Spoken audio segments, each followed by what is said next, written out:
Right now, on to the point. They've worked their entire lives for what they had. In a single night, it was completely destroyed. Hundreds of homeowners still recovering 3 years after the Calor fire, as federal assistance is denied. A cold storm system moving across the region, when we could see rain and snow in the forecast. Plus a violent attack. A mayor and city council member punched in broad daylight. You want to be able to forgive someone, but that's just evil. And later, a campaign suspended in the race for the White House. Good evening. As always, thank you so much for joining us. On to the point, I'm Alex Bell. We are tracking some major changes in your weather. We'll have meteorologist Carly Gomez with a look at your forecast in just about 10 minutes. But first tonight, hundreds of displaced homeowners are still in recovery mode 3 years after the Calor fire tore through the El Dorado County community of Grizzly Flats. And ABC 10's Becca Habegger spoke with survivors this week about why the recovery process is so slow going and the federal assistance that they were denied.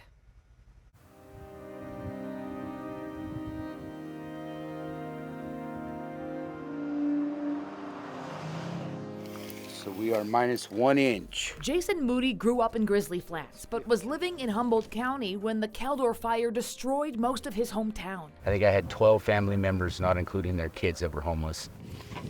With his construction skills, Jason moved back to help his community rebuild. I work 7 days a week, usually. He's working on the property of a homeowner who didn't want to go on camera, but shared he never used to have this view. A Google Street View image captured in 2014 shows why.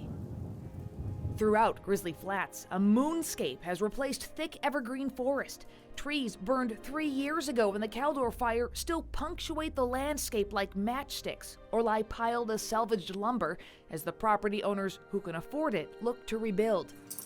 Henry. He's our office manager. 20 miles away in Somerset, the West Slope Foundation is working to support nearly 300 households still displaced by the Calor fire. We started in September of 21, right after the Calor fire. Executive Director Scott Telfer and Development and Program Director Jennifer McKim-Hibbard explained why the recovery process in Grizzly Flats has been painfully slow. Our fire is a lot different than, say, Camp Fire, which unfortunately was a fatal fire. We weren't. We were lucky. But as far as financial assistance, we have about 65-70% of our survivors are underinsured. And the FEMA individual assistance, even though it was promised to us by the government and everything, never came through. I know our representatives have appealed it 3 or 4 times. 3 years ago, President Joe Biden toured the Calor fire destruction. We're working closely with Governor Newsom to make sure California has every resource available to keep families safe. But not every resource to help families rebuild. President Biden approved a major disaster declaration for California amid the Calor fire, which freed up federal funds to help state and local governments with recovery efforts. But he stopped short of offering individual assistance, a key financial resource for families in the wake of disasters. Unfortunately, without getting that FEMA assistance, and a lot of other options closed because of that, we're struggling just to figure out how to get back home. A mission for Jennifer that's as personal as it gets. This is the home she, her husband, young sons, and pets left behind as they evacuated Grizzly Flats on August 16th, 2021. She took this video a month later as they were allowed back for the first time. This is all that's left. Jennifer gave me permission to come visit her property here in Grizzly Flats, and this is how it looks today. She says she was expecting about $700,000 in insurance, but her family got less than $200,000.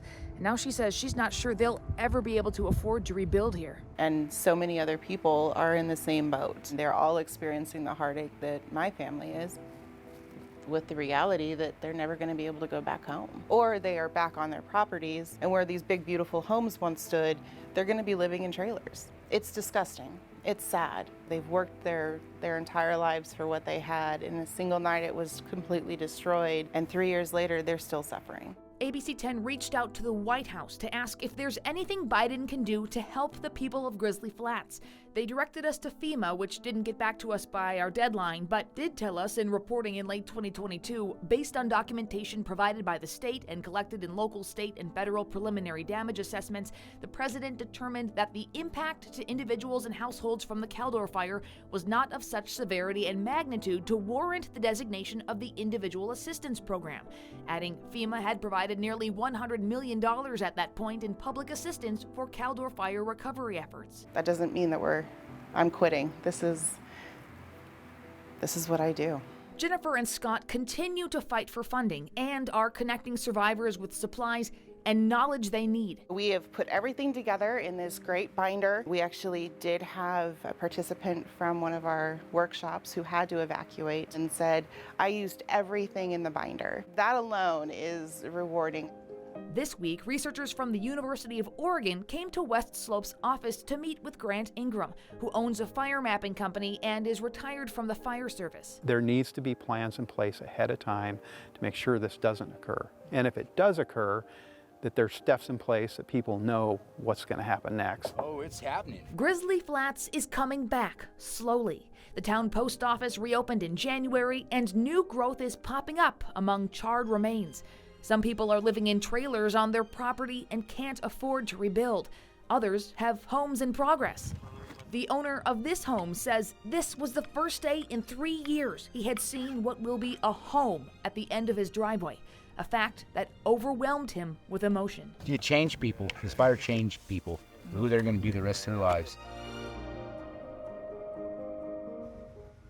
Talk about a story of resilience, right, Becca? Yeah. And I do have to ask you, I mean, at this point, is there any hope that FEMA will provide any more money? Do we know?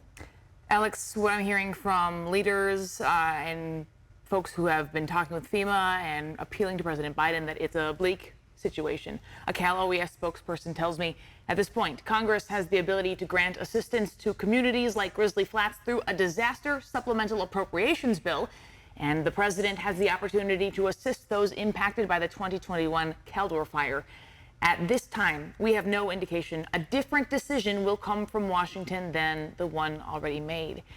And you know, last year, U.S. Representative Kevin Kiley sent a letter to President Biden, as Kiley put it, demanding the president fulfill his promise of disaster relief to victims of the 2021 Calor fire. A spokesperson for Kiley told me this week, despite that, the support of Cal OES and the president's promise to the victims, the White House has continued to stonewall on providing personal assistance to the victims of the Calor fire. It's frankly inexcusable. So what can be done at this point, Becca? Well, so the nonprofit West Slope Foundation continues applying for grants to help survivors.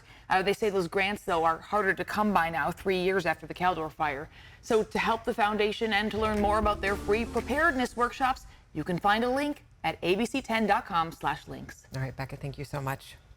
Tonight, the mayor of Maryville says that a stranger in his community attacked him, and this happened on Thursday afternoon. The mayor met with the Marysville Chief of Police, Councilmember Don Belza, and Congressman Doug LaMalfa at the site of the Hotel Marysville fire. And Mayor Branscombe says that the punch was so hard that he thought he had been hit by a car. I mean, for crying out loud, I'm standing right here next to the Chief of Police. Now, he did not have on a flourish in his uniform with a lot of flourish. He had a black polo, badge, gun, but he's standing like this, and this guy probably didn't notice there was a policeman right next to me. Councilman Belza says that he sprang into action after the man took off running down the sidewalk. Part of the way down the street, about halfway down the street, and he realized that I was close to him in pursuit, and he turned around and squared up to me, and he punched me on the side of the head, and so I took him down onto the concrete and restrained him. Accused in the attacks was later identified as Derek Hopkins. He was arrested and booked into jail. The man accused of sexually assaulting an elderly woman has been released on bail once again, according to the Sacramento County Jail records.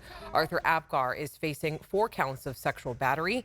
Today, a judge reduced his bail just 2 weeks after he was ordered back in custody. Sacramento County deputies say Apgar was arrested after the woman's family installed a camera to check on her in hospice care. Apgar is expected back in court on September 16th.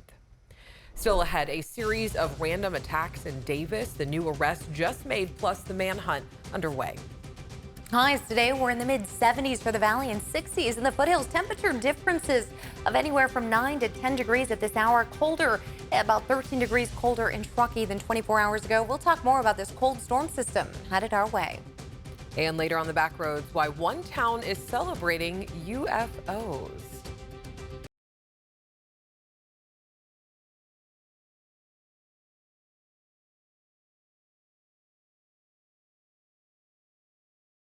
The ABC 10 Weather Impact Team is tracking some big changes in your forecast for the next couple of days. So let's get over to meteorologist Carly Gomez with a look at our weekend weather here. Yeah, big cool down today. We saw temperatures in the 70s, things that we typically see as we start pushing October. But we're getting that today in August. Our average temperature this time of year is 92 degrees. So to be right around those mid-70s is quite the change. A cold storm system moving in today and lasting at least through Saturday morning, maybe as late as just early afternoon Saturday.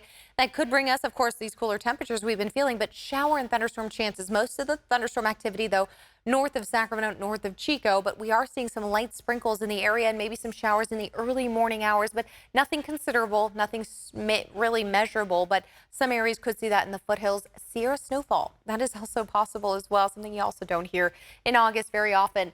In the Big Mountain backyard, 72 degrees right now with 75 Modesto, 74 Marysville, and 54 in Tahoe. Taking a look at our low pressure system pulling in all that moisture for the Pacific Northwest and now the northwest portion of our state. We saw a few of those scattered showers and just light sprinkles in the San Joaquin Valley earlier. Right now, we are tracking some of that rain just offshore, now heading into Mount Shasta and Redding. This is a flash flood watch in effect, especially for areas around the Park Fire again, where we are seeing some burn scars there that could lead to debris flows if some of that heavy rain enters the area. That'll be in effect until 11 a.m. on Saturday. As we get to the early morning hours, mostly the foothill spots and portions of the valley could get some sprinkles on and off for the area until even as late as 4:30 p.m. Areas around South Lake Tahoe could see some of that wet weather. When it comes to rainfall totals, maybe about a 1/10 to a 1/4 inch of rain. Snowfall totals, though, could get maybe just about 1 little inch there. So again, nothing major, a light dusting for most areas, if anything at all. And most of that rain, if there is downpours, could get as much as a 1/4 inch and maybe a 1/2 inch. But again, that'll be much further north of I-80. Over the next 3 days, about 80-degree temperatures into your Saturday. Morning rain and drizzles possible, then leading to sunshine by the afternoon. 89 on Sunday with 95 degrees Monday. And temperatures start soaring as we get Tuesday to Wednesday, near triple digits. Next on To the Point, Robert F. Kennedy Jr. suspending his campaign, who he's endorsing tonight. Plus, several arrested after this random attack in Davis. The manhunt still underway and the new details revealed in the investigation.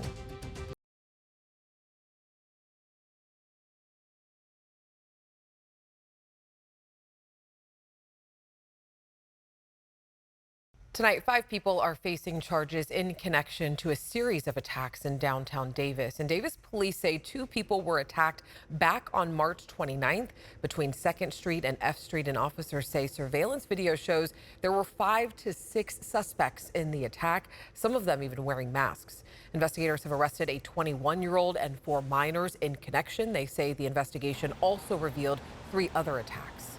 Our detectives were able to uncover evidence of 3 other attacks that had occurred in our city that were unreported at the time. They were attacked on unhoused individuals they're sensitive individuals. They don't have a lot of resources. A lot of the times they're living on the streets. They don't have the protections of everyone else. So say a home, shelter, a car, things like that they could escape that situation. And police are still looking for 18-year-old Jalen Marshawn Samuel Langford. He is wanted for his alleged involvement in the attack. And if you have any information, call Davis Police.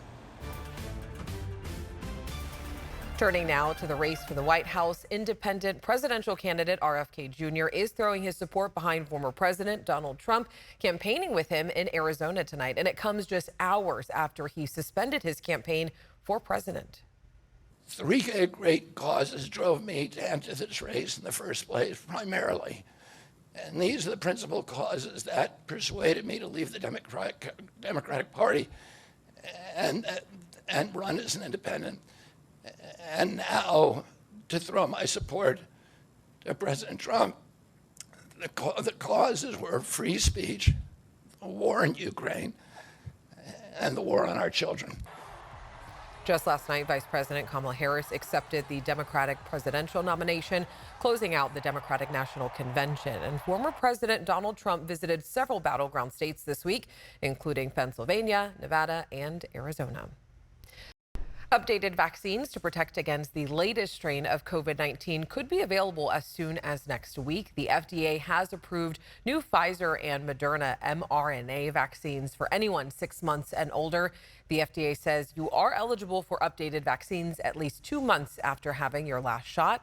If you recently tested positive for the virus, the CDC says you may want to wait about 3 months after having COVID to get these updated vaccines.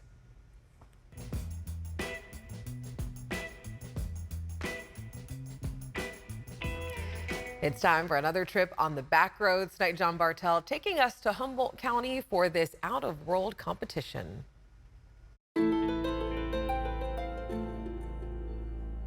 In the summer of 1994, strange, unexplainable lights appeared in the sky over Humboldt County. I saw it. It was at night. We were down in Larrabee Valley, and there was lights hovering over there, and then boom, they were gone. Was it a plane, a meteor, or was it something else? Have we figured out what these lights are? No, never figured it out. We may never know what it was, but one thing's for sure. What? Those strange lights inspired this, the BridgeFest saucer toss. And we decided to huck saucers off the bridge under the river bar, and we also throw rocks and all sorts of things off the bridge to celebrate this beautiful bridge that we have in our town. Spanning across the Van Dusen River is the old Bridgeville Arched Bridge, the beloved landmark in the Little Forest community of Bridgeville. This bridge has brought a lot of people together. This area is very diverse. Jennifer Bishop is the intergalactic commander of BridgeFest, and she explains the odd relationship between a UFO sighting and the old Bridgeville Bridge. We just really want to throw things off the bridge, and if you can put a funny hat on while doing it, you get extra bonus points. Yeah, I think that's a grand idea. Yeah. Whoa! The saucer toss rules are pretty simple. The closest one to hit the landing zone target wins. What's your strategy? Aerodynamics, you know, just like how I got here from the Kepler bout, it's all about speed and aerodynamics. Yeah! Brute force and a little science definitely helps, but so does a good costume. Humanoids out there must clap. And if you don't have your own saucer, you can borrow one from the saucer box.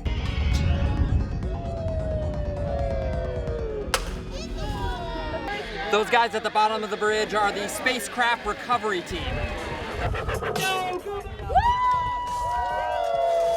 Well, I can attest that throwing saucers off a bridge is pretty fun, but the bridge itself has a major historical significance to Humboldt County. So yeah, this was the main bridge to get across the Van Dusen River. There was no other bridges. Built in 1925, the Bridgeville Bridge was one of a series of newly designed concrete bridges on Highway 36, constructed by American engineer John B. Leonard. And people did not like them at first because it was a different design, and so they actually criticized him quite a lot. Swollen with record amounts of rain are pouring across access routes, destroying bridges and inundating entire communities. Highway 36 runs through the Six Rivers National Forest, an area hit hard by the Great Flood of 1964. Though John Leonard's bridge design was a bit odd, they did hold up. And only his bridges were the only ones that survived in this area, and then his bridges became very famous and well loved. John Leonard's narrow but strong bridge held up to flooding, but it couldn't hold up to modern traffic. In the early 1990s, a much wider, traffic-friendly bridge was built up the road and actually bypassed the town of Bridgeville altogether. The town was very distraught that they were going to fall off the map. The hoopla spread across the country when the little Humboldt County town of Bridgeville became the first community ever sold on eBay. Various levels of mafia people have come through. There's been religious cults and all sorts of people that want to have their own little town, but no one can quite pull it off. Come on, little people, little aliens. Right now, it's not clear what the new owners will do with the town, but so far, Bridgeville hasn't fallen off the map. The school, the community center, and the post office are still serving the community. And it's partly because of BridgeFest. And it's brought more energy back into the town at a time when people were wondering if we were going to be lost. The odd UFO-themed celebration not only attracts tourists to town, Where's your hat? it also allows many generations of colorful community members to celebrate this little spot on Earth that they call home. From Bridgeville, I'm John Bartell. Hope to see you on the back roads. If you have something that would be a great road trip destination, let John know about it. Just text your idea to 916-321-3310. We're back after this.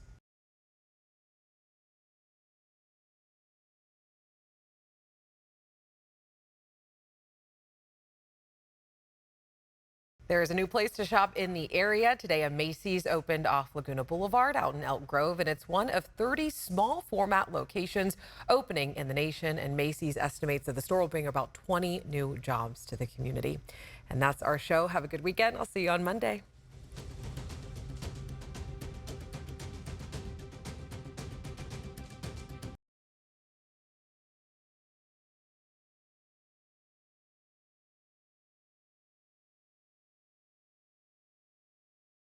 Hey, it's Alex. I just wanted to say thank you so much for watching. The To The Point team and I love hearing from you, and I hope that you'll stay in touch. And don't forget, you can always email me and the team at tothepoint@abc10.com, or you can even send us a text message at 916-321-3310.